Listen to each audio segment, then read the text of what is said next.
Assalamualaikum warahmatullahi wabarakatuh. Selamat pagi dan salam sejahtera untuk kita semua. Perkenalkan, saya Syifa Dirwidianingsi dari kelas 12.1. Pada kesempatan ini, izinkan saya menyampaikan beberapa materi informatika yang berjudul Landasan Hukum Transaksi Elektronik dan Perlindungan Data di Era Digital. Di era digital saat ini, hampir seluruh aspek kehidupan manusia terhubung dengan teknologi, termasuk dalam aktivitas transaksi elektronik.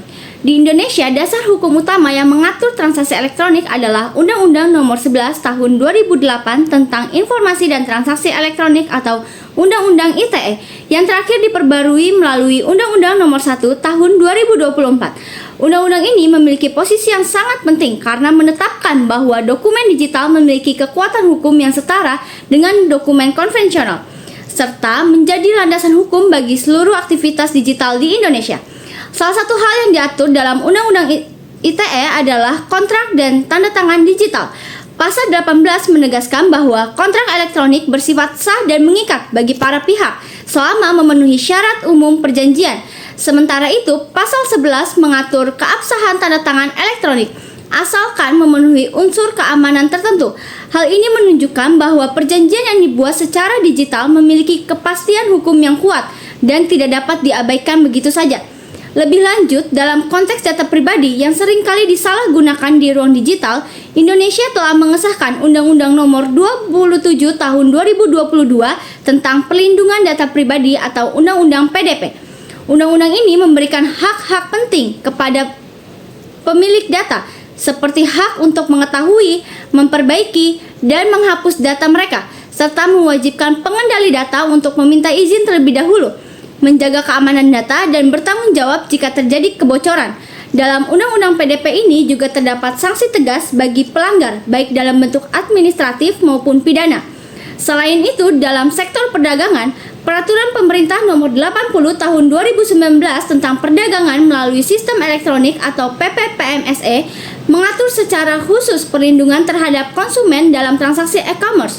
PP ini mewajibkan pelaku usaha untuk memberikan informasi produk secara benar dan jelas, tidak membuat iklan yang menyesatkan, menyediakan bukti transaksi, serta memiliki layanan pengaduan konsumen sebagai bentuk tanggung jawab. Namun, tidak menutup kemungkinan bahwa dalam transaksi digital dapat terjadi sengketa antara konsumen dan pelaku usaha. Untuk itu, terdapat dua jalur penyelesaian yang dapat ditempuh, yaitu jalur litigasi, jalur non-litigasi, seperti melalui mediasi, layanan pengaduan platform atau Badan Penyelesaian Sengketa Konsumen atau BPSK. Dan kedua yaitu jalur litigasi, yaitu melalui pengadilan negeri dalam menggunakan bukti elektronik yang diakui secara hukum. Undang-Undang ITE juga memuat berbagai larangan dan ketentuan pidana terhadap tindakan-tindakan yang merugikan di dunia digital. Larangan tersebut meliputi penyebaran konten asusila, perjudian online, pencemaran nama baik, ujaran kebencian sara, berita bohong atau hoaks, serta akses ilegal ke sistem elektronik atau yang biasa dikenal sebagai peretasan atau hacking. Dalam upaya mengawasi dan mengendalikan konten negatif di internet, pemerintah melalui Kementerian Komunikasi dan Informatika atau Kominfo memiliki peran strategis. Kominfo bertugas melakukan patroli cyber, menerima aduan masyarakat, melakukan pemutusan akses atau pemblokiran konten bermasalah, menyelenggarakan literasi digital, serta berkoordinasi dengan pihak kepolisian untuk menindak pelanggaran hukum yang terjadi di ranah digital. Perlu juga dipahami bahwa semua penyedia layanan digital atau penyelenggara sistem elektronik atau PSE seperti Google, Tokopedia, atau TikTok memiliki kewajiban hukum di Indonesia. Mereka wajib mendaftarkan ke Kominfo, menjamin keamanan sistem elektronik, melindungi data pribadi pengguna, serta menghapus konten yang melanggar hukum sesuai regulasi yang berlaku. Dalam konteks global, konsep kedaulatan digital menjadi isu penting. Kedaulatan digital adalah prinsip bahwa negara berhak sepenuhnya mengatur ruang digitalnya sendiri, termasuk terhadap platform global.